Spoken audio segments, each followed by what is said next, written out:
Hi, this is Katie Jones, facilitator of today's webinar presented by the Pedestrian and Bicycle Information Center. We're going to get started here in just a minute. We've got a couple more people trickling in, so just bear with us for a minute, and I'll be right back. All right, we're going to go ahead and get started with today's webinar. Hello, and welcome to today's Pedestrian and Bicycle Information Center Livable Communities webinar series. Today's webinar is entitled Pedestrian Safety from Around the World with Charlie Zaguirre, Director of the PBIC. My name is Katie Jones, and I'm the PBIC Marketing Manager, and I'll be facilitating today's webinar. I'd first like to say hello to today's speaker to make sure he's ready and everyone can hear him. Charlie, are you there? I'm here. Great.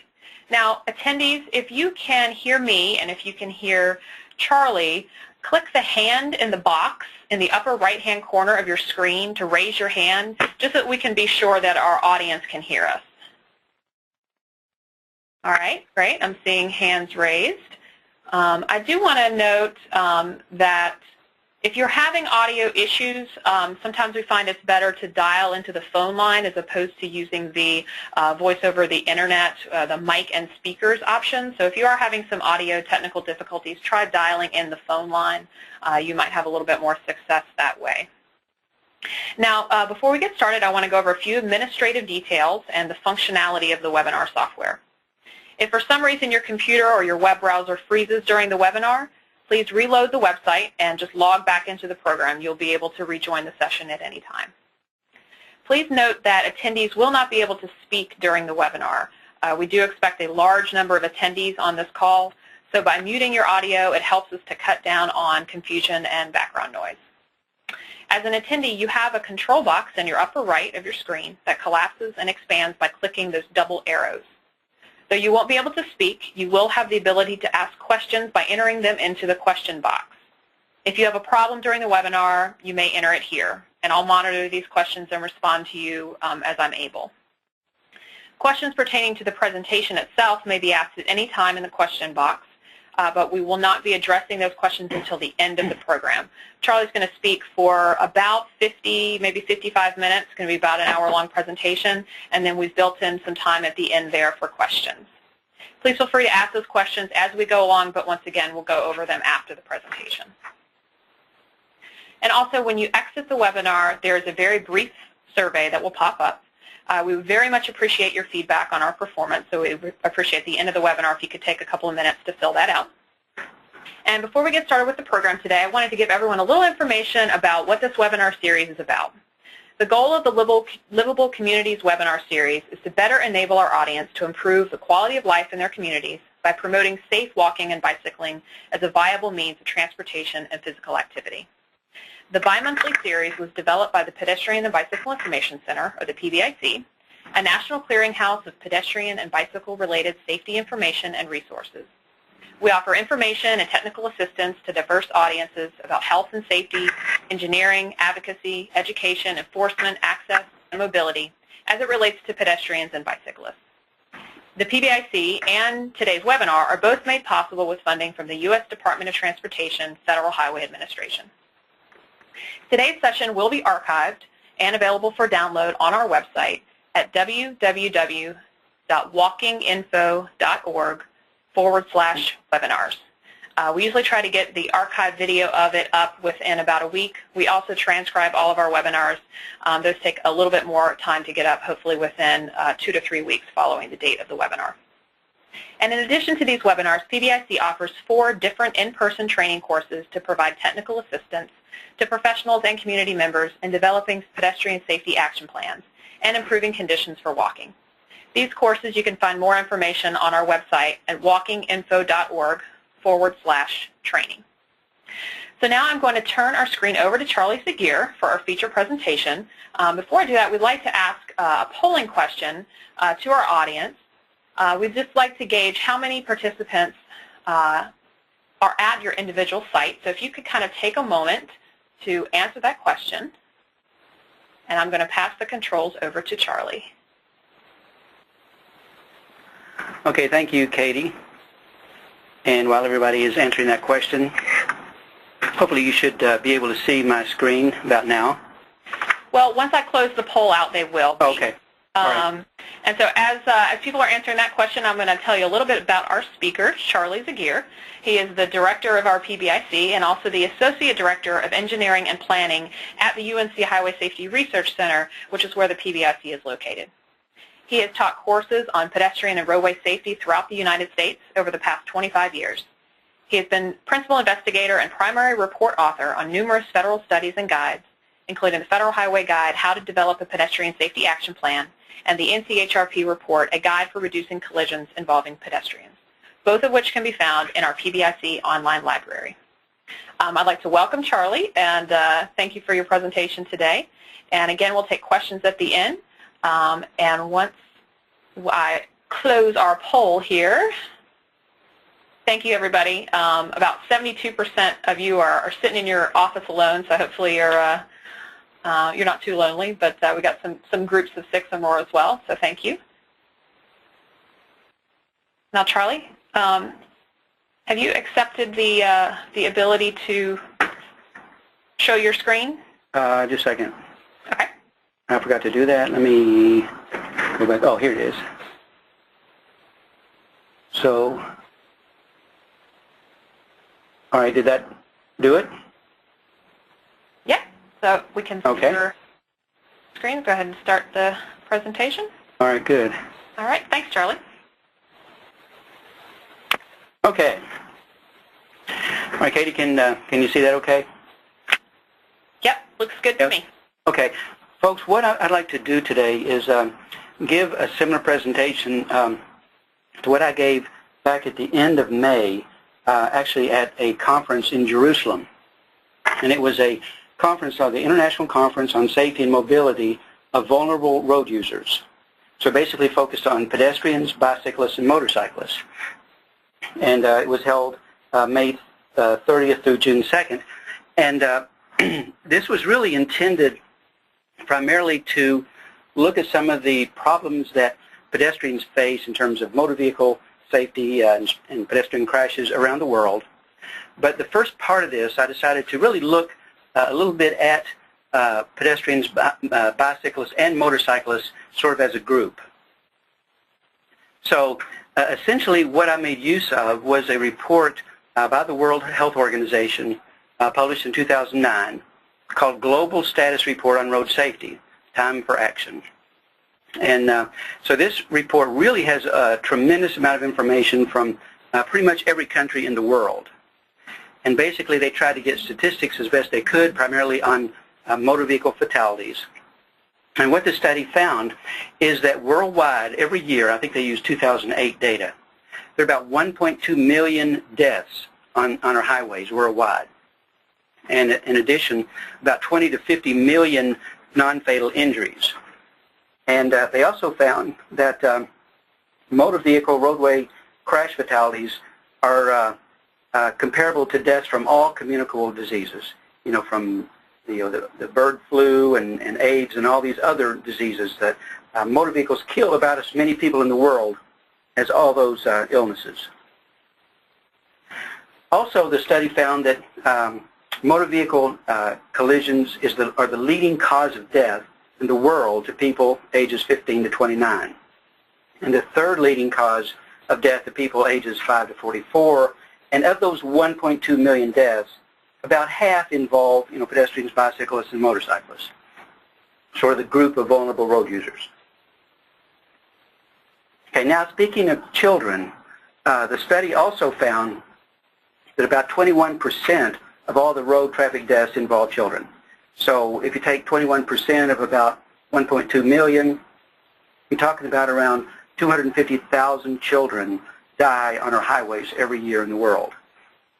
And so if you break that down by day, about 720 children die on the roads every day in the world. So we really have a problem, and road traffic crashes are also the leading cause of disability among children. Many of these are permanent disabilities. If you look at these statistics broken down by low-income, middle-income, and high-income countries, there's kind of a lot to digest here. But if you kind of look at the bars from left to right, First, in low-income countries, the bar on the left is pedestrian fatalities. So you can see low-income countries have more overall fatalities for pedestrians than do middle-income or high-income countries. If you look sort of left to right, you see bicyclists are sort of higher in the low and middle-income countries, very low in the motorized countries, partly because not that many people ride bicyclists in the higher-income countries compared to other countries. The motorized four-wheelers, passenger cars, and I assume trucks and buses, also are higher in the middle-income countries and lower-income, and so you can sort of see how these breakdowns compare. This slide, you can see sort of on a percentage basis. The blue there in the pie chart shows that more than half of roughly 400,000 pedestrian deaths every year worldwide, more than half of those happen in the low-income countries, about 56%, compared to about 39% of the deaths in the middle-income countries and about 5% in the high-income. So you can see how those are distributed by those breakdowns. Here's another way of looking at it. If you look at deaths on the highway as a percentage of total deaths, broken down by pedestrians, bikes, motorcyclists, and motorized cars and trucks, etc., you can see for the high-income countries, about 60% of the motor vehicle deaths are to the motorists, essentially, versus about 40% in middle-income countries and 34%. So you can also see, for example, in the low-income countries, about 45% of the deaths there are to pedestrians. Okay, and this sort of breaks it down, this next slide, in terms of pedestrian fatalities by region of the world. It shows, for example, that the Western Pacific nations have about 22% of their deaths are to pedestrians. In Europe, it's about the same, about 21%. The Southeast Asia, 15%, the Americas, 22%, Africa, 12%, and Eastern Mediterranean, about 8%. Okay, now the next thing we looked at from this World Health Organization report was, okay, but country by country, which countries have the most pedestrians killed? And if you look at this graph, you can see China has the most with about 23,000 pedestrian deaths. Next on the list was India with about 14,000 every year. The Russian Federation has about 12,000, Brazil about 10,000, Iran about 6,000 to 7,000, South Africa about 6,000. So you can kind of see, and obviously China and India with each over 1 billion people, that's part of what's going on. But also they have a large percent of their trips on foot and by bicycle, etc. But these are number of pedestrian deaths by country. And you can see the United States with its 4,000 to 5,000 deaths per year. Okay, the next thing we looked at was, what about country by country? What countries have the highest percent of their traffic deaths that involve pedestrians? So in Peru, of all the motor vehicle deaths they have every year, about 78% of them involve pedestrians being killed. More than 3/4 of all their traffic fatalities involve pedestrians. Okay, next on the list is Mozambique, 68%, El Salvador, Congo, Ukraine, Ethiopia, etc. So you can see a number of countries that have more than half of their traffic fatalities involve pedestrians. Something else that came out of that same report was sort of a estimation of what are some of the factors that are most associated with motor vehicle deaths in general.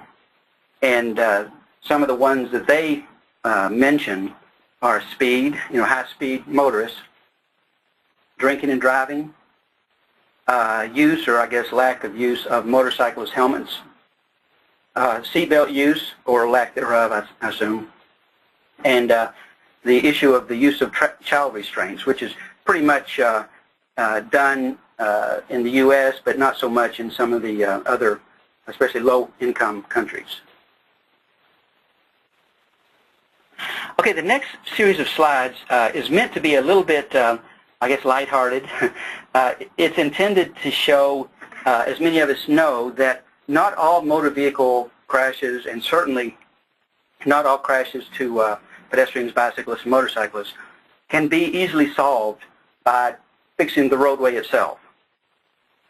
So here's just a few examples of, and I'm not sure who the photographer of this next series of slides is, but I think it was really well done, and I commend them for kind of showing what we often see, or sometimes see out there on our streets. Okay, this is not an example of a very good pedestrian bridge. And I'm not sure bicyclists were ever intended to carry refrigerators or pigs. And this person has used a bicycle maybe as a truck would be intended for use, or to carry many family members on a moped. And I have no idea what this is, so someone will have to explain this to me. Well, this gentleman wants to take back his bottles, I guess, for a refund, or for carrying furniture on a moped, or chickens, roosters. Can you imagine what would be the outcome of a collision with this vehicle? Or, I guess, a second vehicle you could carry on your bicycle. Or more pigs. Or going to the market with your eggs. More chickens. I'm not sure if this is actually the first case of training wheels for a motorcycle or not, but you don't see that very often. And I consider this to be the largest rear view mirror that I've ever seen. I guess you can carry your fish home on your motorcycle. And I consider this to be maybe one of the first air-conditioned motorcycles. Or you can carry your pipes, more pipes, or your yard furniture, your fish from the grocery store, your containers, flowers, and your produce, hula hoops, your whole family. And this is not a very good bicycle bridge. So anyway, enough of that. Basically, the point is, that we can't solve all of our crashes involving pedestrians or bicyclists or motorcyclists with roadway and engineering treatments alone, but what we're going to do is to try to at least focus in on some of the things that we can learn from around the world, and maybe some of the applications that we can implement in our own communities. So we start out, and in fact I'm going to kind of run through basically what I was trying to convey at the conference, was that here in the U.S. we're really trying to do a better job of providing for the needs of pedestrians as well as other road users, and really balance those needs. And before I go on, one of the things that I was aware of early on in preparing the presentation is that to really do justice to this presentation on pedestrian safety around the world, someone should go to every country, every continent, and really explore in depth, what are the conditions, what are the factors, what are the roadways like, and really to get a good understanding of all the different issues. And certainly that was not possible. And in my estimation, it would take many lifetimes for somebody to accomplish that. So what I ended up doing was relying on a few other folks I know, Michael King, Tom Bertulis, John LaPlante, Ryan Snyder, Sean Turner, and then a really good website on international photographs from the gentleman Carl Fellstrom, and really tried to pull in some of the photographs from different countries that I have not been to, trying to reach more of a sort of a balance of more places from around the world and what they do for pedestrians. Now, while we were in Jerusalem and I was doing some sightseeing before the conference, I would see signs like this. This one says danger of death, and obviously the message here is don't climb this tower because there are live wires and you may die. And so while we know that there are dangers all around us, from electrocution, from poison, from many things, we don't really always understand the risks that we take as pedestrians, when we cross streets. And I'm not suggesting that we put signs up saying be careful not to be killed when you cross the street, because we don't want to scare our pedestrians. We want to have lots of people walking for health and transportation and for many reasons. It's really got so many benefits. So we don't want it to scare people, but there are risks for walking, and we want to see how we can reduce those risks through certainly better engineering, education enforcement, policy changes, and other actions that we have some control over. And oftentimes, when there's just the wrong combination of vehicle speed or roadway design features or lack of proper behavior by the motorist or pedestrian or some combination of factors, nighttime conditions, that it can lead to serious injury or death to pedestrians. So now we're going to look at some of the factors involved. And one of them certainly, and I start out by using some examples of things that we find in the United States that may contribute to pedestrian crash risk. And this is one example we showed from one of our western cities that was built with many, many lanes where we know that the motorists are moving very high rates of speed. And pedestrians have many lanes to cross. And so even though there are not many motor vehicles there now, during rush hour you can imagine what this would look like and how difficult it would be for a pedestrian to get across the street safely.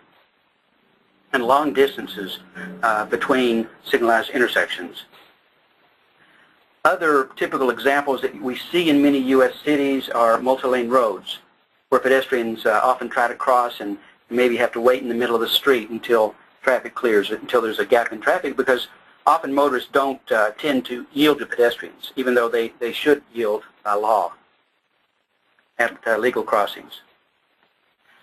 Or we see many of our streets and roads that were built in the U.S., especially in the last 30 years or so, that were built really without much consideration for the needs of pedestrians. So this is what may result. You may have pedestrians walking in the street, or imagine walking in the street at night with dark clothes on, with high-speed traffic, and some of the risks that can result. Some of the nighttime areas in cities, pedestrians are at risk even if there's a marked crosswalk, or even if there's a traffic signal with walk, don't walk signals. Pedestrians are sometimes nearly invisible to motorists, and motorists may not be very alert. They may be distracted, and there are many causes that may lead to pedestrian collisions at night. We know alcohol has been certainly a big problem for drivers for many decades in this country. We also know that many pedestrians that are killed have been drinking extensively and have a high BAC level as well. So there are those kinds of issues that we deal with. We know in recent years cell phone use and other distractions to drivers and pedestrians and moped users can play a role in collisions. And even when we do try to build nice facilities like this marked crosswalk, we don't always take care of the details, like the bush that's blocking the crosswalk at the other end. We know in the U.S. a big percentage of our pedestrian crashes happen at signalized intersections involving left turn and right turn motorists that may not yield to pedestrians when turning. And sometimes we may build a sidewalk, but then for some unknown reason we stop the sidewalk in the middle of nowhere and put up a sign that says sidewalk closed. So the question is, are we really trying to properly plan for the needs of pedestrians to get where they want to go and to be able to be out there walking in our roadway environment? Or when we do build sidewalks, we close them for some unknown reason and really don't provide a safe alternative for them to walk on that side of the street. Now here's a few shots I took while I was in Jerusalem. Again, it's not just the U.S. that has these problems. You can find these kinds of problems, I would guess, in almost any city in the world. Here's an example where the sidewalk just abruptly ends and actually a pedestrian's path are blocked by parked vehicles. Or there's a nice wide sidewalk that's being built, but there's really little attempt to make it clear and safe for pedestrians maneuvering through. Even in Barcelona, which I'm going to talk a lot more about in a minute, with all of the great amenities for pedestrians and bicyclists there. You have motorists that are discourteous and block sidewalks and other sidewalk furniture that blocks the path of pedestrians.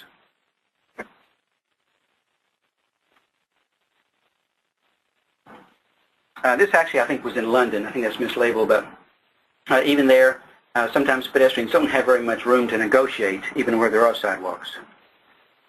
Here's an example of a driver that just decided to park on the sidewalk. And oftentimes, the way our facilities are built, designed, or planned, or built, or maintained don't lend themselves to safe pedestrian travel. So oftentimes, pedestrians are kind of forced to do the best they can.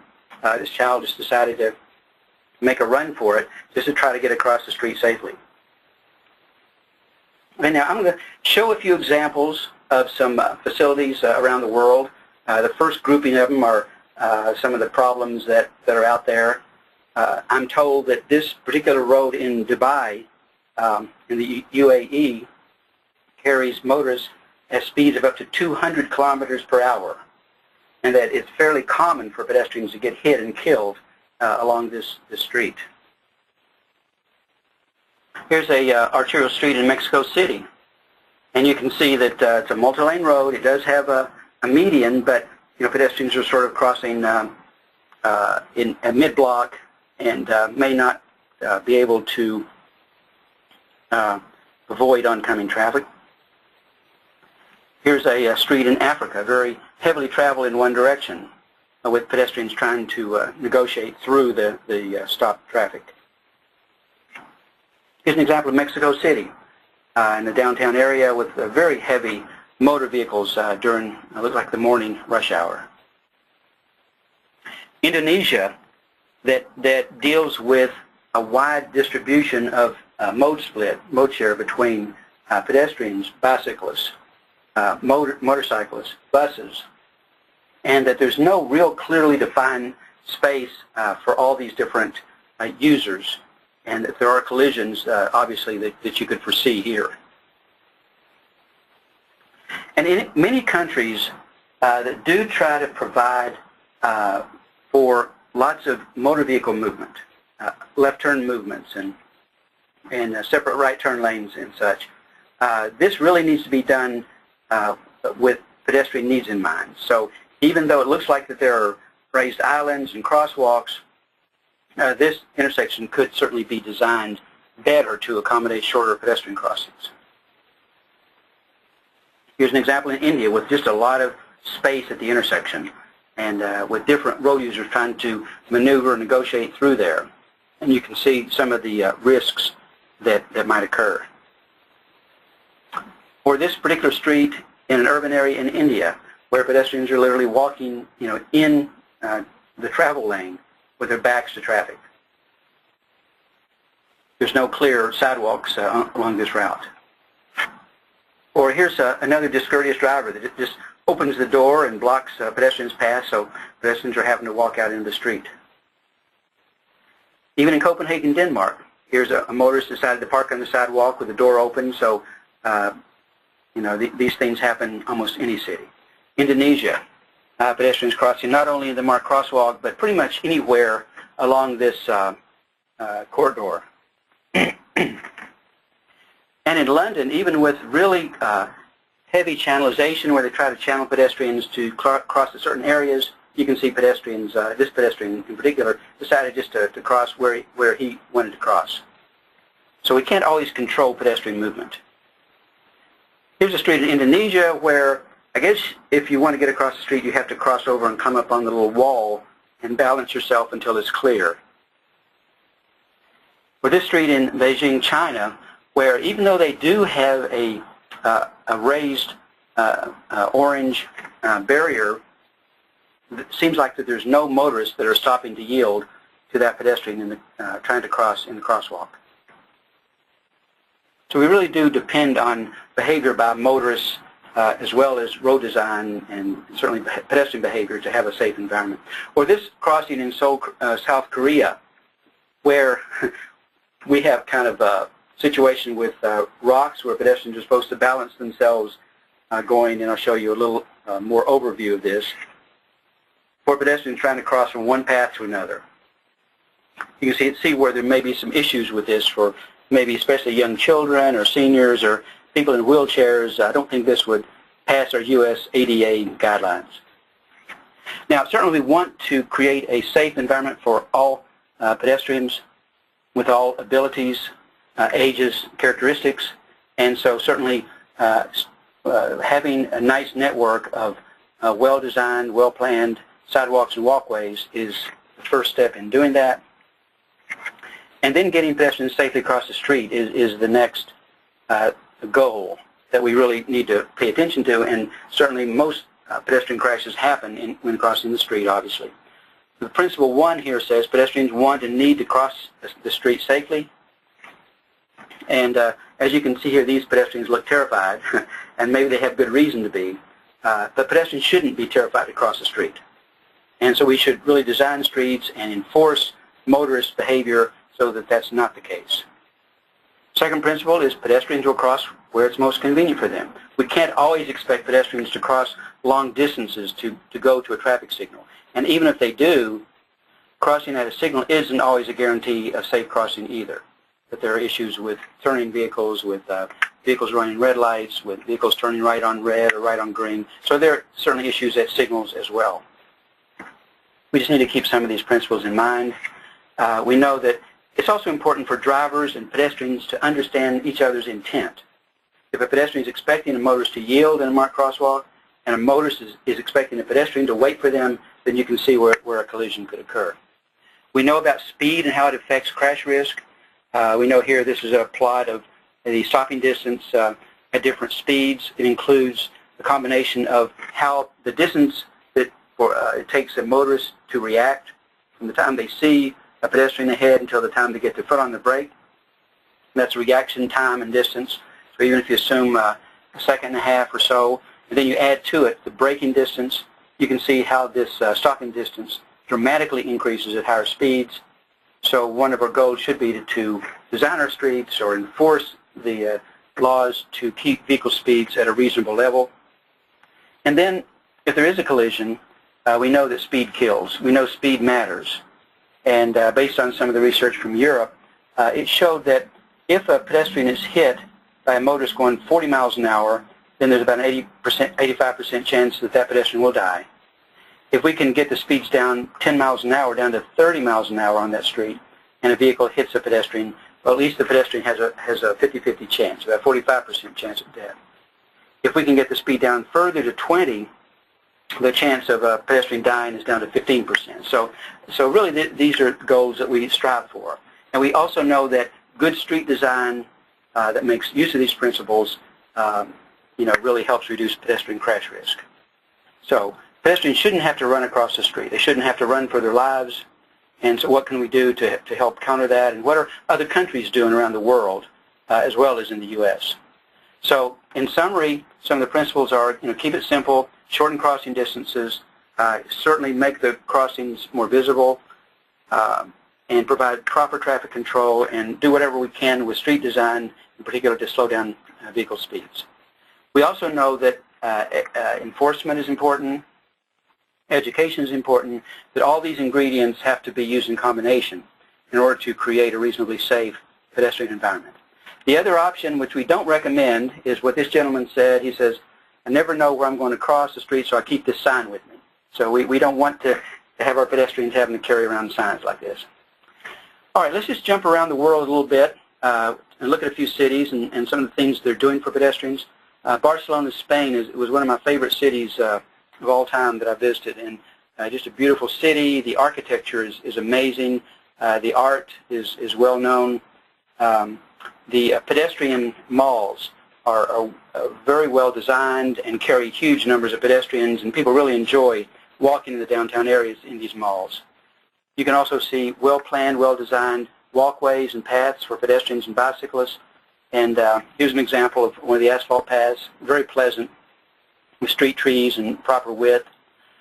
At some of the crossings, they have special signals. They call this the toucan crossing. Pedestrians and bicyclists, two can cross, kind of a play on words. But you can see that it's intended to have a space and a path for bicyclists separate from pedestrians, reduce conflicts. Here was one of the crossings. We saw that they actually have a narrowed down crossing, well marked so motorists will know to yield to pedestrians. They have good designs with the traffic calming, slower and narrow side streets. Some of the streets in the downtown area that are really convert to almost pedestrian-only streets for much of the day. And they're well used, and businesses thrive in these areas, obviously. They have a lot of nice use of public space, with all kinds of street vendors and activities.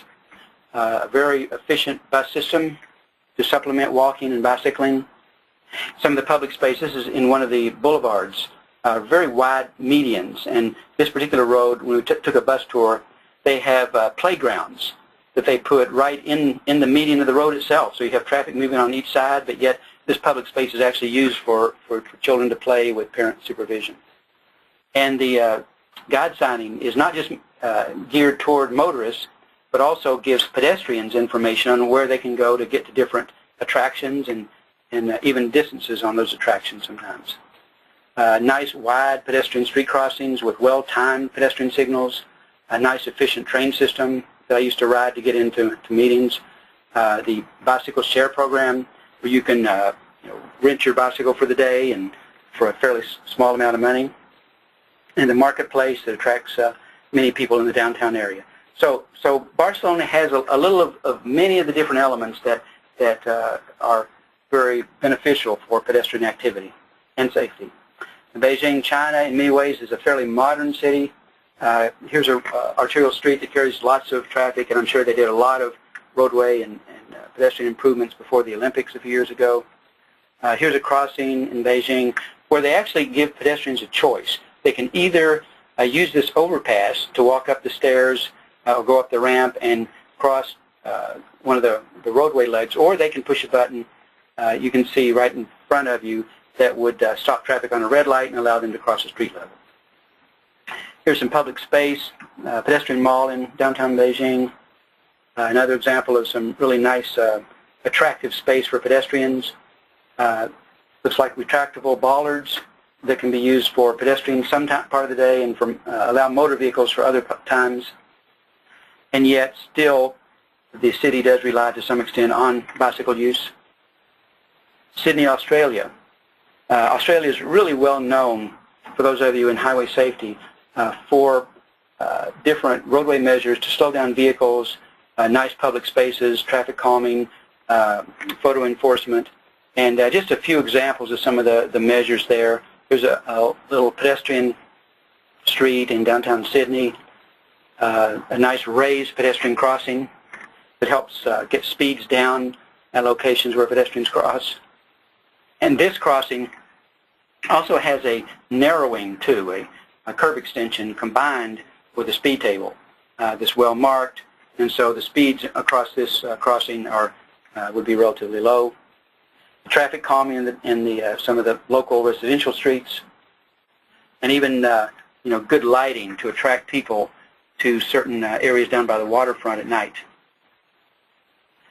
Here's a pedestrian crossing in Dubai, where they actually have a raised crossing here that's well marked, that has the yield sign for motorists to yield to pedestrians, and it's very, very narrow.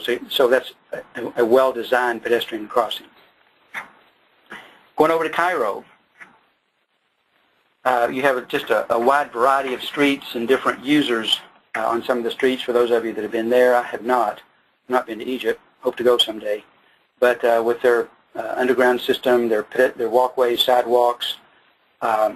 Mexico City, here's an example where they've actually narrowed down the effective width. They have a raised crossing that's well marked for this street crossing. A really nice walkway here through a public park in Mexico City. Over in Tanzania, Africa, just a beautiful area.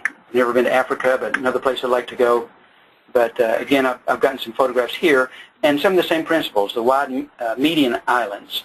And we know from the U.S. that those can really reduce pedestrian crashes by 30 to 40% on multi-lane roads. And they've made use of that to help pedestrians get across the street safely.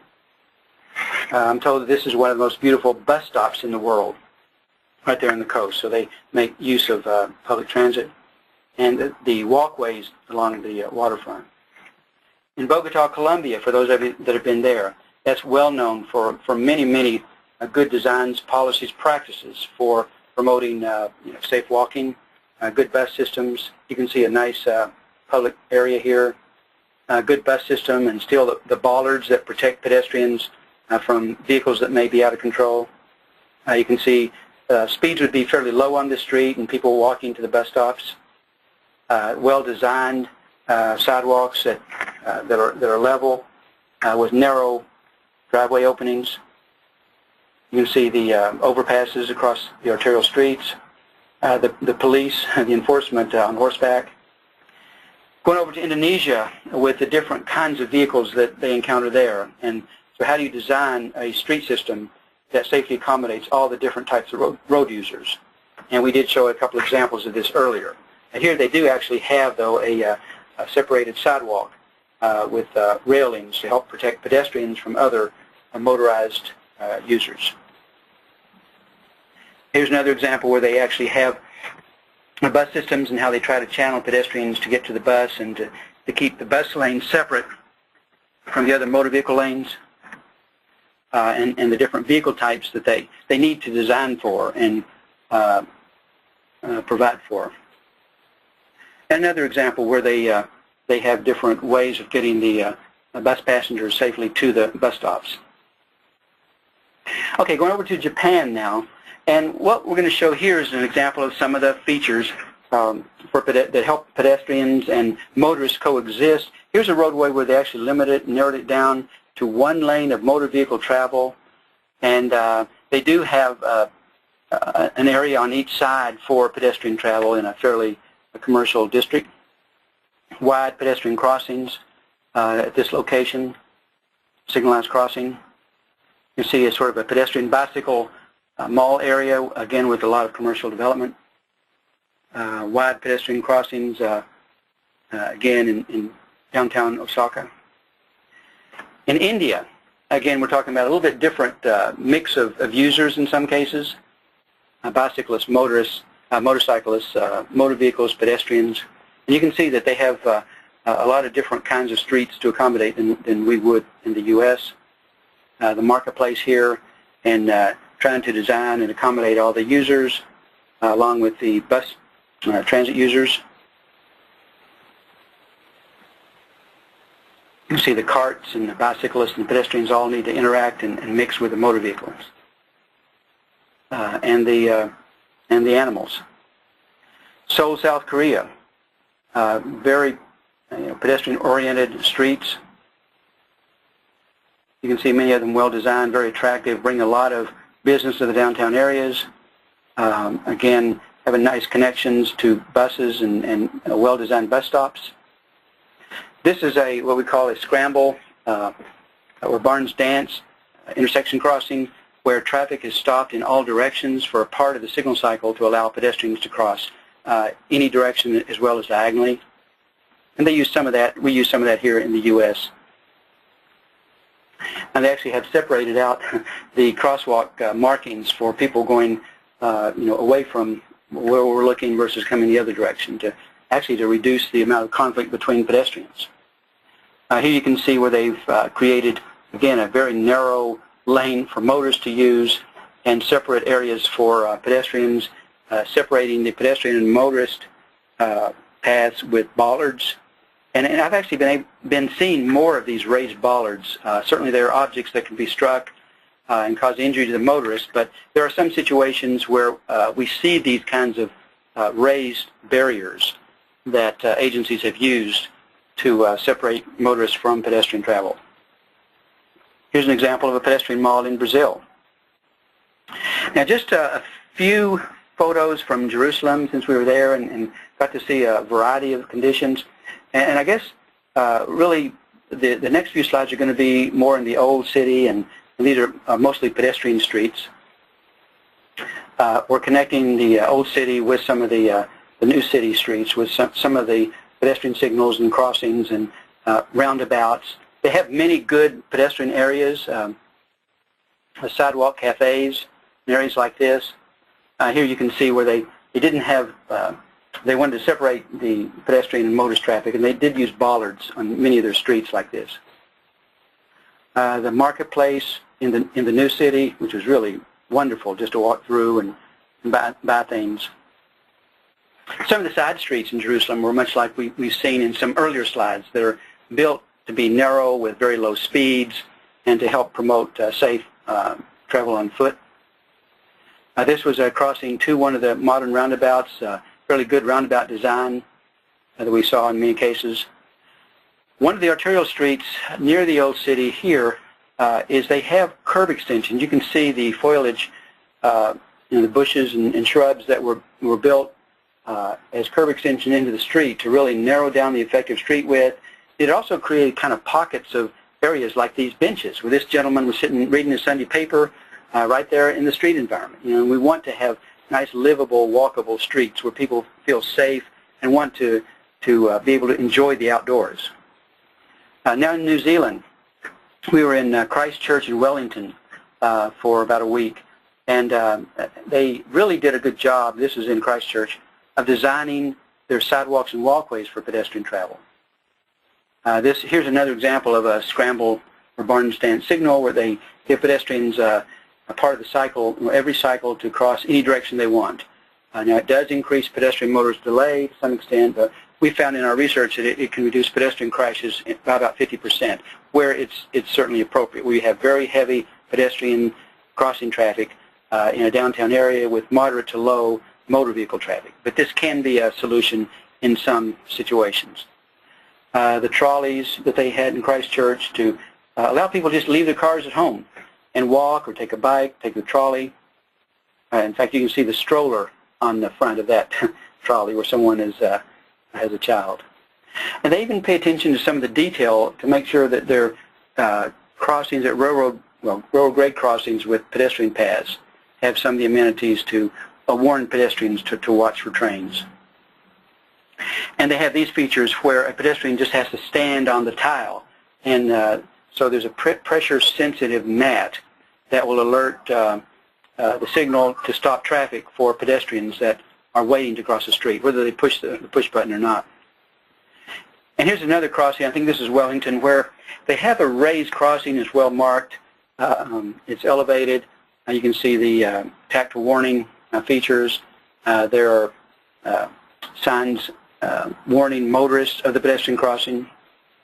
And this was, I took this shot at the back of a transit bus in Wellington. And it's just meant to remind pedestrians that they need to be watching out for themselves. You know, stop, look, and live. That it's part of the educational program they have to help reduce pedestrian injuries and deaths.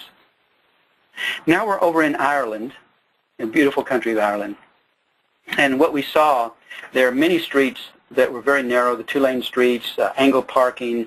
These gentlemen with the stroller on the right felt comfortable just standing near the edge of the street and talking in fairly safe conditions. Or they narrowed down the crossings with the, we call the Belisha beacons that are flashing so that the speeds are low at the crossings. And if you're careful, you can even see a leprechaun crossing. And yeah, that is me on the left there. Or the public parks that are really well designed and with nice pedestrian paths. Here's a pedestrian mall in downtown Dublin, just flooded with pedestrians. Florence, Italy, with all the tourists they have. Unfortunately, shortly after I took this shot, I was walking on the sidewalk and heard a thud and turned around, and a pedestrian had been hit right there in the road. So it was a very serious injury there. Those are one of the things that have to be accounted for. And Florence does try to accommodate large volumes of pedestrians on many of their areas, many of their streets, pedestrians from all over the world. See all the art and the architecture there. Munich, Germany, we found very nice pedestrian malls and facilities for bicyclists and pedestrians throughout the city. And what I tried to convey to the folks there in Jerusalem is that the United States, no matter what you've heard, has really made many strides in many of our cities and areas around the U.S. in recent years. And even recently, I told them about our Secretary of Transportation really citing reinforcing the importance for all engineers and planners to accommodate bicyclists and pedestrians in an equal footing as motorists. And he went on to say that for the past 50 years, we really have not done that as much as we should have to really reinforce the importance of that. And then I started showing them some of the pedestrian treatments we have in the U.S., the pedestrian malls, this is in Boulder, and some of the road diets where they've reduced the number of travel lanes from 4 lanes down to 3 lanes, in this case with a raised island. So not only do we reduce the crossing distance for pedestrians, so they only have to worry about crossing 1 lane of traffic at a time, but you also have the benefit of the raised island where pedestrians can wait in case a motorist doesn't stop and yield, they can wait for a gap and cross the second direction.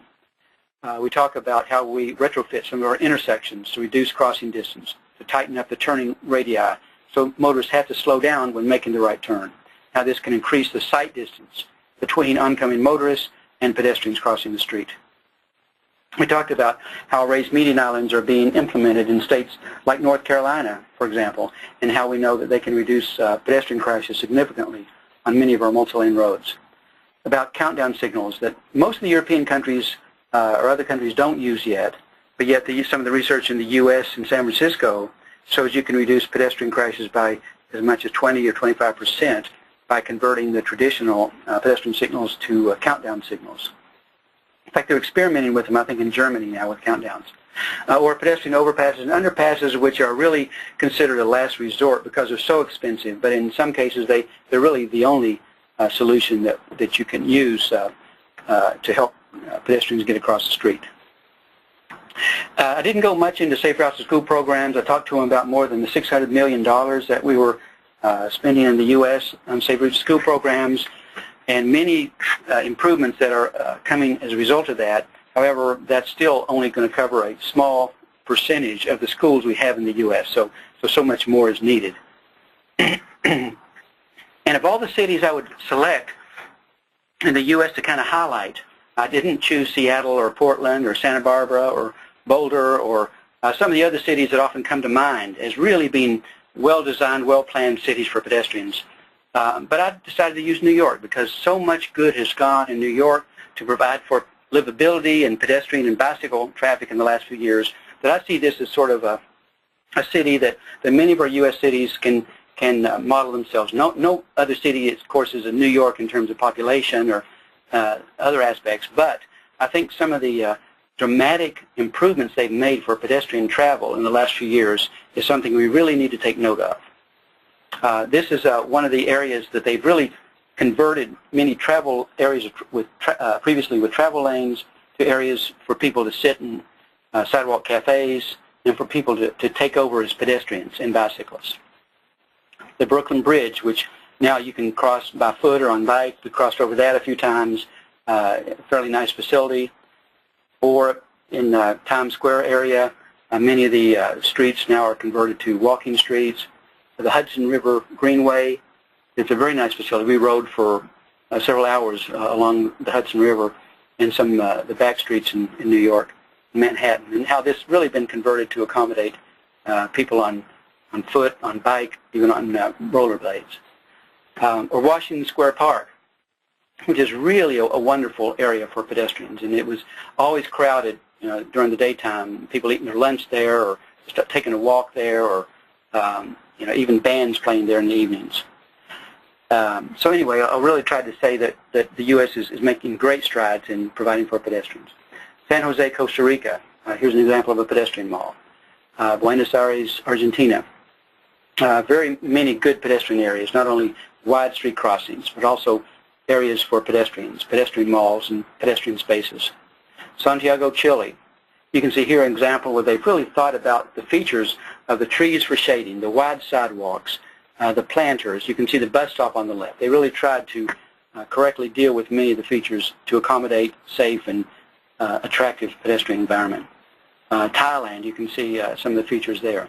So anyway, those are some of the main things. I did want to talk for just a few minutes about what we found in the part of this European study tour that we did in 5 countries as part of an FHWA AASHTO effort to try to look at all that's being done for pedestrian and bicyclist safety and mobility, looking at policy, engineering, education, enforcement, looking at some of the Safe Routes to School programs, monitoring use levels, and safety research. And this shows that we went to cities in Denmark, Sweden, Germany, Switzerland, and the UK. And you can see the cities here, usually a big city and a small town in each country. Just looking for some of the ways that they accommodate pedestrians and bicyclists. I'm going to focus more on the pedestrian side of things. In Winterthur, Switzerland, basically what they did is they took a whole downtown area like this, and then they went through several stages. The upper left-hand corner was what it looked like in 1960. The green area was a pedestrian mall. In the upper right, they converted several streets in 1970 to pedestrians. Lower left, 1980, they added more streets.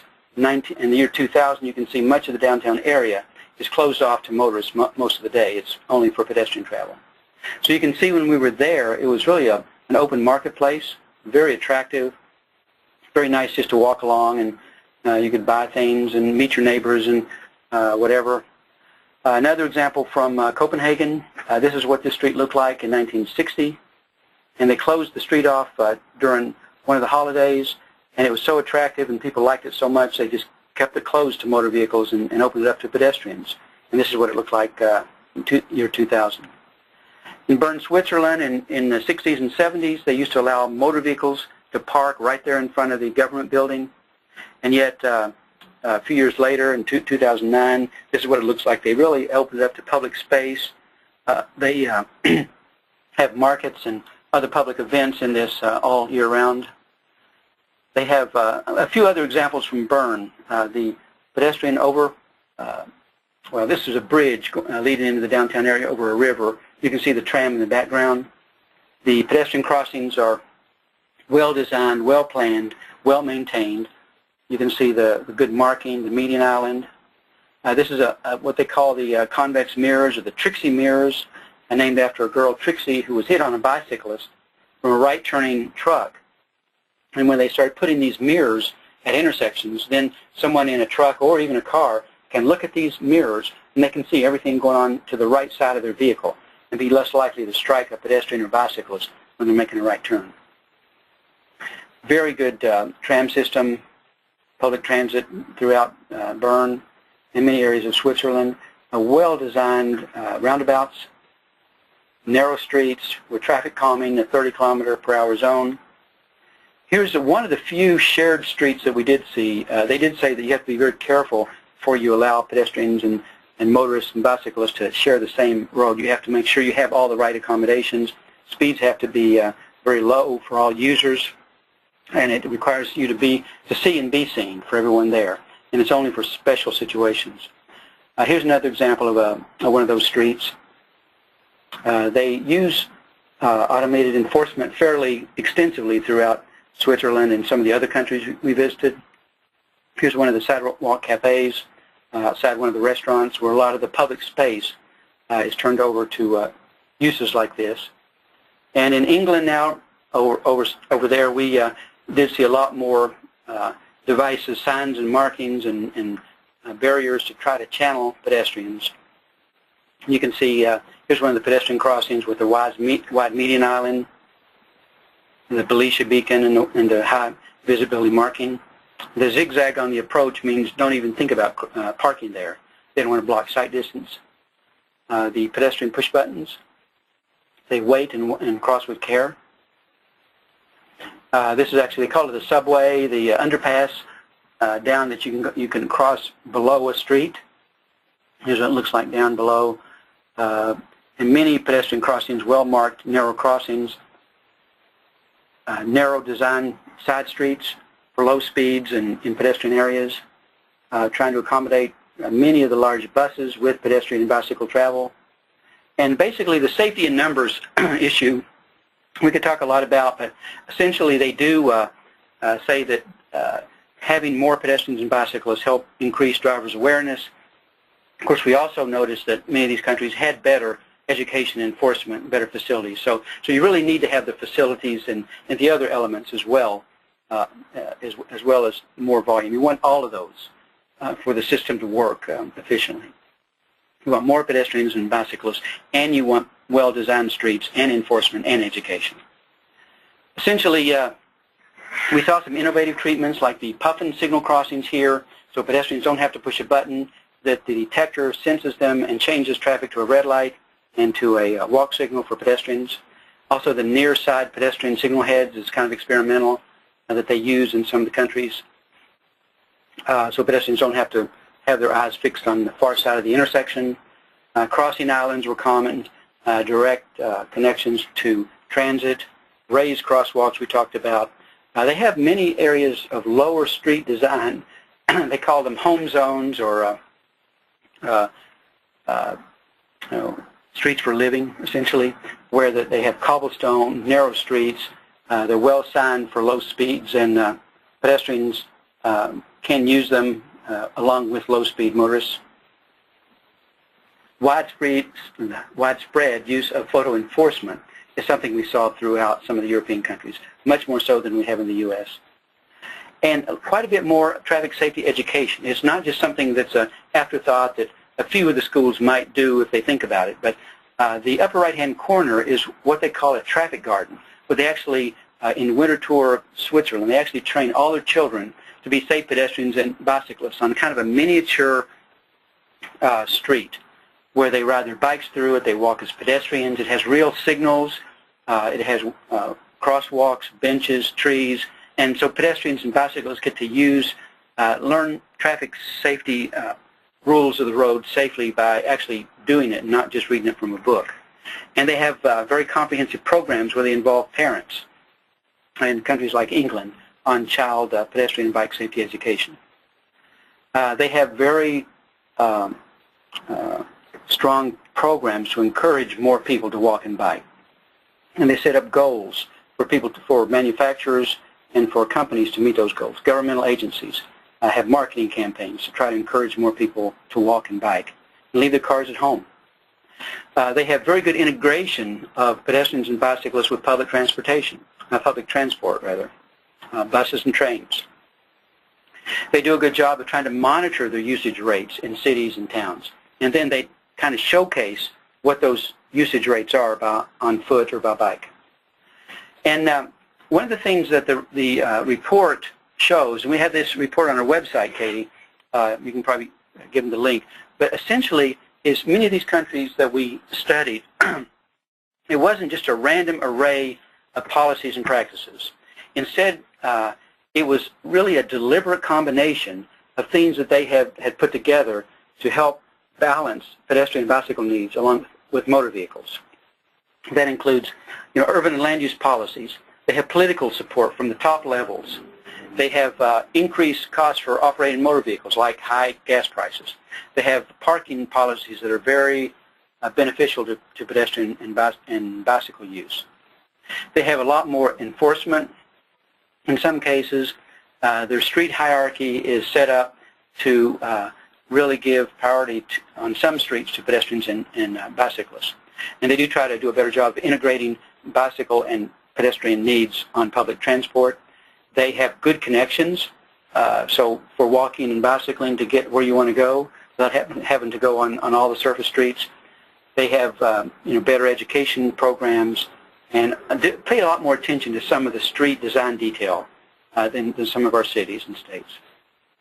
Essentially, the next steps are to really try to evaluate some of the innovative treatments that we found over there and still implement some of the sort of obvious or proven strategies in U.S. cities so we have more and better accommodations for pedestrians and bicyclists. And to certainly try to identify certain local champions to accommodate pedestrians and bicyclists. Okay, Katie, that's all I'm going to cover today. And so I'm open to any questions that anyone may have at this time. Okay, great. And again, thank you, Charlie. Thank you for that presentation. Now we'll take some time for questions. We have several questions here. I don't know if we'll be able to actually get to all of these, but please enter your questions into the box on the screen. Again, if we run out of time for all of the questions, then we'll definitely be answering those questions and posting a Q&A document on the archived webinars page. So again, if we don't get to your specific question, we'll either get back to you personally with an answer via email, or we'll also do a Q&A document on our website and post it there. So here, first question is, how are others addressing bike lanes and right turn lanes or right-through lanes with heavy right-turn volumes? Okay, I assume you meant with heavy right-turn motorist volumes. Yeah. Okay. I'm assuming that the way that that's worded, yes. Yes, okay. And what's interesting is every country we went to, now I'm going to focus my answer on those 5 countries that I talked about at the end, Switzerland and Denmark and Sweden, Germany, the UK. And essentially every country has a little bit different recommendations in the signs and the markings that they use. There's not one standard set of uniform signs and markings. But I think if I would refer to the Copenhagen design, what they tend to do is at their downtown intersections, they have very high mode share of bicyclists in downtown Copenhagen. And if you remember back some of the shots I showed from Copenhagen, they use kind of a green bike lane conflict area. In other words, right there where they extend the bike lane out essentially through the intersection to connect with the bike lane on the other side in green marking to really alert motorists that they need to be aware when they make a turn across that, right turn across that green bike lane area. The other thing they do is they have separated bike signal phasing. In other words, all the traffic signals they have in downtown Copenhagen and downtown Bern, Switzerland, they have separate arrows, or signal phasing for bicyclists separate from motorists. So you may have a through bicycle movement through an intersection while motorists are being held on a red light. And then they'll release the motorists to make the right turns while they hold bicyclists with a bicycle signal that says for bicycles to stop. The third thing they do, I mentioned, is the Trixie mirror, those convex mirrors, so that if there is a common phase where bicyclists can go through while trucks and cars can make a right turn, they have these big mirrors right there at the intersection, so all the driver has to do is glance at that, and they can see if a bicyclist is coming up on their right side, and by law they're required to yield to the through bicyclist before making the right turn. Okay, so those are 3 measures that they use. Okay. I think our next question is actually coming from someone tuning in from India, so it kind of case the question. They're saying, in China, like in India, you take away people's livelihood if you put restrictions on bicycling use. So if you're putting restrictions on bicycling use. They're Absolutely. Commenting that they think something similar, similar to taking away the car from people in the United States. They're saying there's just no other way of getting to work. So how do you provide pedestrian safety while allowing non-traditional ways of bicycling use? I think it's, there's some of those photos earlier, I think, reflecting people's livelihood, kind of how they're getting goods and services around their community. So, how do you balance that pedestrian safety with kind of the non-traditional ways of using bicyclists? Yeah, no, that's a really good question. And the purpose of showing the slides was not to say that we shouldn't use bicyclists for anything other than just one person riding. But what the point in some of the photographs illustrate is there are some extreme uses, whether it's a bicycle or motorcycle or on foot, that can put that user at risk. So the point there is there are certain things that planners and engineers can do to try to build reasonably safe facilities. But there is some responsibility on the part of pedestrians, drivers, bicyclists, motorcyclists to keep themselves safe. In other words, I'm not sure I would want to carry a shell of a car on my motorcycle or my bicycle. In other words, there are certainly people are going to do what they're going to do, but the point there is we all try to need to try to use some judgment in anything we do. That includes, pedestrians. When we cross streets, by law, motorists may have to yield the right-of-way to us in a marked crosswalk. But that doesn't mean we shouldn't at least look to see if somebody's going to be running through or running a red light in some cases. So we still all share some responsibility in keeping ourselves safe. And certainly motorists share much of the responsibility for crashes and injuries involving vulnerable road users, but we all really need to balance safety as well as earning a living and getting across the street. Okay, great. Next question is about road diets. Have road diets reduced pedestrian collisions even if you don't reduce the walking distance across the street? The answer is yes.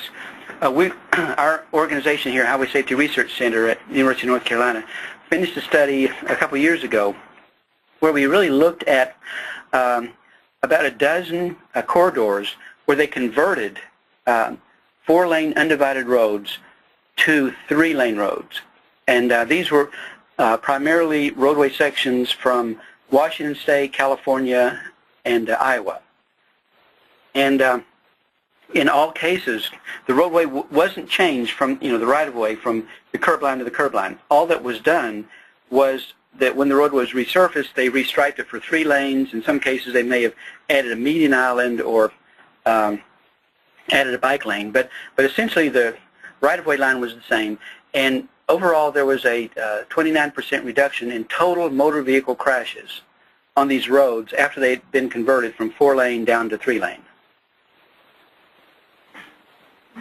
Okay. Here's a quick question.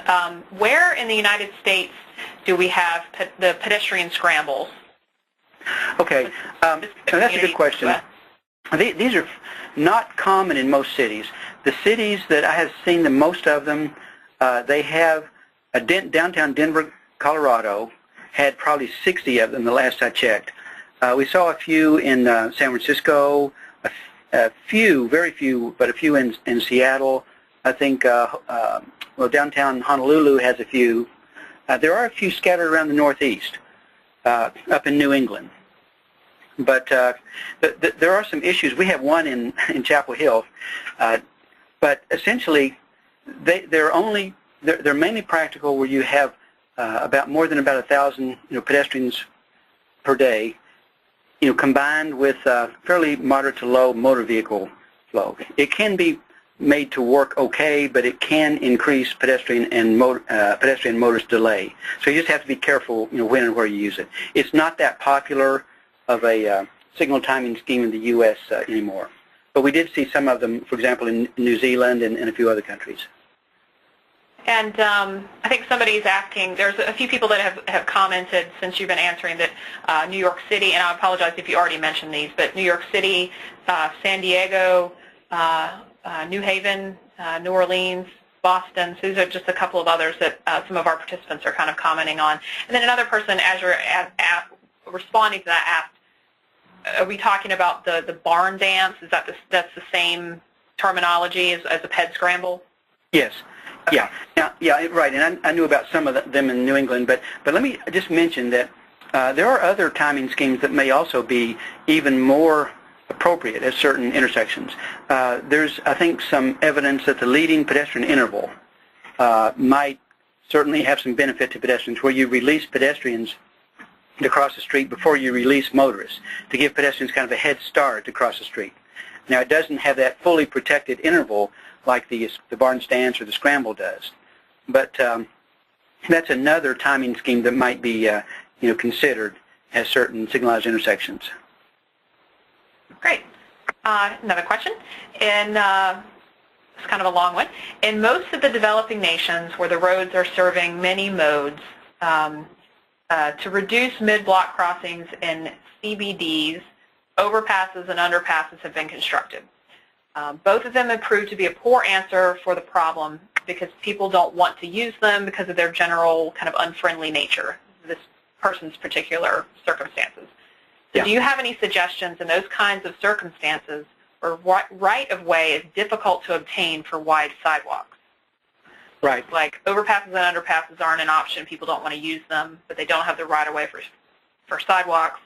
Are there other ways to get to reduce mid-block crossings? Okay. There's a lot of different issues in that question. Let me, let me break it into little chunks. Okay. First of all, you're definitely right that there are many cases where an overpass or underpass, you can spend easily $1 million, $2 million or more on a single overpass, and nobody will use it. So it has to be just the right circumstance, just the right conditions. We have one in Chapel Hill that connects the parking deck, second level of parking deck with the hospital, and a lot of people use it because it saves them, the effort of walking down the steps, crossing a busy street, and walking back up, a hill. So it's very popular and it's effective. But most situations, don't lend themselves very well to an overpass or underpass, not only for the expense, but because, they're not convenient for people. And in those cases, we have many other options that can be looked at. And those options, some of them may be better in some situations than others. So I can't really just give a general answer that you should always do such and such. But I would, the second part of the question, when you say you don't have room for sidewalks, overpasses and underpasses don't work, so what should we do? I would say, well, you look at the situation and see if there are what are the other options that may be appropriate there. If you're talking about wanting to get pedestrians across the street, we know from our research in the U.S. that having raised median islands on multi-lane roads can reduce pedestrian crashes by 30 to 40%. We have some new devices in the 2009 Manual on Uniform Traffic Control devices, things like the Hawk signal and things like the rectangular rapid flash beacon that have both shown to be very effective. The Hawk signal was found to reduce pedestrian crossing crashes by about 60%, and I don't have time to go into all the detail what that is, but it's kind of a modified traffic signal with some pedestrian features and some different timing schemes. And there are some warrants where you can install this Hawk signal that are easier to meet than installing a traditional traffic signal. So go check your 2009 MUTCD, and that'll give you some of the details there. This rectangular rapid flash beacon, it's meant to provide pedestrian crossings where a traffic signal is not warranted, and it's really an irregular flash on a approach on a sign at the crossing, and it's been found to dramatically increase the percentage of motorists that yield to pedestrians crossing wide streets, from less than about 5 or 10% up to about 90% or more. But again, you have to have the right conditions for that to be a viable option. So there are many different treatments, geometric and otherwise, that can be considered for getting pedestrians across the street. The other thing is, if you don't have a sidewalk or walkway for pedestrians, then you've got problems, because how are pedestrians going to get there in the first place? Either they're not going to walk at all, or they're going to be walking in the street. So somebody, I don't know all the details of your situation, but it really needs to be looked at in terms of getting pedestrians along the street as well as how to get them safely across the street. Great. Another question I might be able to answer with just some of the resources that we have, like maybe PedSafe and the how-to guide, but where can we find more details and specifics of good design and best practices? And they go on to list a few, really kind of needing more details to help with implementation. Okay, no, good question. Okay, let me just run through, and all these resources I'm going to mention are on our walkinginfo.org website. First of all, there's the AASHTO Pedestrian Guide. If you haven't gotten a copy of that, get that. And it actually is going to be updated here in another year or two. But that's really something you need to be looking at. We have some documents on our, we don't have that one on our website because you have to pay for that one, but we have documents like the PedSafe Guide that has more than about 47 different pedestrian-related treatments that are available to be used to help pedestrians get across the street. And then we have about 71 success stories or case studies of folks that have implemented one or more of these treatments. There's another resource on the website that's fairly recent. It contains about an additional 100 case studies or success stories that involve documenting pedestrian treatments and some many bike treatments that have been implemented around the U.S. And each one has a section on what was the problem to begin with, what was the solution that was chosen and why, and what was the outcome of that solution. And then each of them has the name of the local contact person with their phone number and email address, so you can contact that person to get more information. So there's another document called How to Develop a Pedestrian Safety Action Plan. It's a feature document on our website, and we actually teach a series of training courses for Federal Highway Administration's Office of Safety on that guide, as well as another training course called Designing for Pedestrian Safety. It's like each of those is a 2-day workshop that goes into many of the strategies for pedestrian safety and mobility. If anybody is interested in finding out more about any of those training courses, send an email to Katie or me, and we'll certainly follow up with you. We can talk by phone and let you know more about those training opportunities. Thanks. We've had, and Charlie, you just let me know when you want me to stop asking questions. We can keep going as long as people want. Okay, for maybe about maybe about another 10 minutes. Yeah, 10, okay. 15 minutes, sure. Okay. We've had one question and one kind of comment about the need for becoming a champion. There were two separate comments. Before, the question was really kind of how does one become a champion of these great ideas? I want to have you answer that. I also want to mention that we had a similar webinar that we did. Pete Lagerway has come to Power of 25, and it's really all about that and how you kind of create a groundswell of support for this issue and different places to go. That webinar is archived on the page that I mentioned that's listed actually on the site right now, walkinginfo.org/webinars. So we have a whole presentation on that issue, but I want to also kick that to Charlie to kind of talk about. Okay, let me give you a short answer, and then I'd love for that person or persons to call, and we can chat about that. A champion can either be a citizen or advocate, or they can be an engineer, planner, educator, police officer. It can be in almost any area within a community or city that cares about pedestrian safety and providing for safer and better walking and bicycling. An example, when we were doing a study for National Highway Traffic Safety Administration in Miami-Dade County, the study there was to try to identify, where the crash problems were, and then try to work with all the different stakeholders and champions to address the problem. There were two champions in particular that stood out. David Henderson, who's the Miami-Dade pedestrian bike coordinator, and he really was a champion. I mean, he really helped direct many of the different activities that were going on with the neighborhoods, with the surrounding communities, the educational materials, working with the police. But there were also other champions. Julian Hotz, that was a trauma doctor at the Ryder Trauma Center. She got a little bit of funding and went out and did pedestrian safety education in most of the 200 elementary schools in the county. There were other champions throughout the county. There were other engineers and planners that really cared about a certain part of that problem and just went about doing what they could in terms of. There was one gentleman from the University of Miami, and he worked with Little Haiti, the Haitian community, to really try to reduce crashes in that group. There was one of the police officers that helped organize and get involved with some of the enforcement that went on in South Beach. So if you want to, there's so much that needs to be done in every city. Please feel free to call me if you want to, 919-962-7801. I'd be glad to chat with you more about it. Or we could even put you in touch with other folks in your city or community, perhaps, and you can work closely with them in figuring out what needs to be done and how to go about it.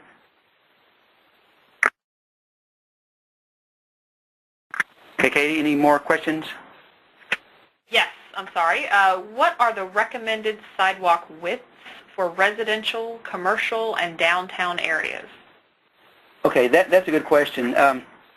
There are no. Okay, the only national guideline, there's something in ADA that came out with some of the regulations a few years ago that said a minimum of 3 feet, but we all know, of 4 feet, but we all know that that's not wide enough. It depends on the area, really, that you're talking about. Basically, it depends. If you're in a downtown area, you may need a much, much wider sidewalk than if you're on a neighborhood street. So it just depends. Some local agencies have their own guidelines for, the width of streets on different types of roadways. But there's no hard and fast national guideline on how wide sidewalks need to be on different kinds of roads and streets. So it largely has to do with volume. Some cities have, huge numbers of pedestrians. Washington, D.C. or New York City or Seattle, Washington. So they have to you really need to be sensitive to your pedestrian volumes and how to accommodate them safely. Great. And we'll take 2 more questions. First one is, what types of pedestrian strategies or solutions did you encounter in more rural areas and or suburban areas? Okay, good question. Essentially, when you get into suburban and rural areas, some of your choices of pedestrian provisions may be different than in a downtown area, obviously. Instead of having, for example, if you're in a very rural area, it may not be feasible to build a concrete sidewalk. However, it may be important to have, well, it is important to have some facility for pedestrians to walk, because, you know, pedestrians do walk in rural areas and certainly in suburban areas. Your car may break down, or they just don't or they may need to get somewhere on foot. Not everybody owns a car or has a driver's license. About a third of our population are not car drivers, are vehicle drivers. So we need to accommodate pedestrians on essentially all types of roads and streets. So in a rural area, having a nice paved shoulder might be an alternative to having a sidewalk. At street crossings, I think it depends on where you're talking about. Certainly in suburban areas where you may have multi-lane streets, you do need to accommodate pedestrian crossings. Some of these arterial streets with raised median islands that are designed with traffic and pedestrian signals that provide adequate time for pedestrians to get across. There are many different features of signals and design strategies, like the size of your turning radius that needs to balance pedestrian needs, because if your turning radius is too wide, pedestrians have to cross very long distances, which may not be appropriate. So there are just different design features and traffic control features that can be applied in suburban and rural areas that need to be addressed, and to not just think about urban areas when you think about pedestrians. Great. And our last question, this one coming from Canada, a particular issue that they're having in their community. Are there any good examples of changes to curb radii to reduce the speed of cars turning right, essentially to reduce chances of hitting and killing pedestrians? Yes. Essentially, we cover this in some detail in our training course. And I'm not going to give you an exact turning radius, because you do have to at least consider the types of vehicles, and right-turning vehicles in particular, that you do have at an intersection. But what we have found from some cities is that they're able to use turning radii much tighter than they may have thought. They may assume that you have to accommodate fully the largest truck to make a right turn and still end up in the right-hand lane, and that's just not necessarily the case. That some cities allow trucks, for example, making a right turn to encroach into the second lane, and it is rarely, if ever, a safety concern. But we need to think about the different users of the intersection, not just the motor vehicle users, but also if you have pedestrians and bicyclists that need to cross there. If your turning radius is too wide, then pedestrians have to cross almost double the distance that they would have to cross in a crosswalk compared to having a much tighter turning radius. So it's sort of balancing, yes, accommodating all the vehicles that need to turn right safely, but still realizing that we need to, in many cases, tighten up the turning radius to accommodate safer pedestrian travel. Plus, having a tighter turning radii better allows you to meet the accessibility guidelines that have been set up to be able to have one curb cut on each direction. In other words, so you can have 2 curb ramps per corner, which is also a much preferred design for people in wheelchairs than would be just a diagonal curb cut. Okay. I think that's about all the time we have for questions. As I mentioned, if we did not get to your question today, we will be addressing all the submitted questions, and then some of them we'll actually post them on the webinar page. Some of them we might get back to you just directly if it's just kind of a more direct question. But again, we will be addressing all the questions submitted. And as I mentioned earlier, a recording and a transcript of today's program, as well as a PDF copy of the slide presentation, will be available at the web address shown, www.walkinginfo.org/webinars. We try to get that up within about a week following the webinar. The The presentation slide and recording may be up before the transcript, but we'll try to get all of that up within about a week. I also want to mention that we do have all of our webinar series archived and posted there as well. This is the 6th in our series now, and so you can go on. We've got a variety of different topics there, so I'd encourage you to access those archives. Finally, I want to remind everyone that there will be a very brief survey, and it will appear once the webinar is ended as you close out. Again, we'd very, very much appreciate you taking a moment to complete it. It's just about 4 questions. And thank you again to our speaker, Charlie Zaguirre. Well, thank you all very much for attending. Yes, and thank you for attending today's PBIC Livable Communities webinar, and have a great week. And thanks to Katie also. Thanks, Charlie.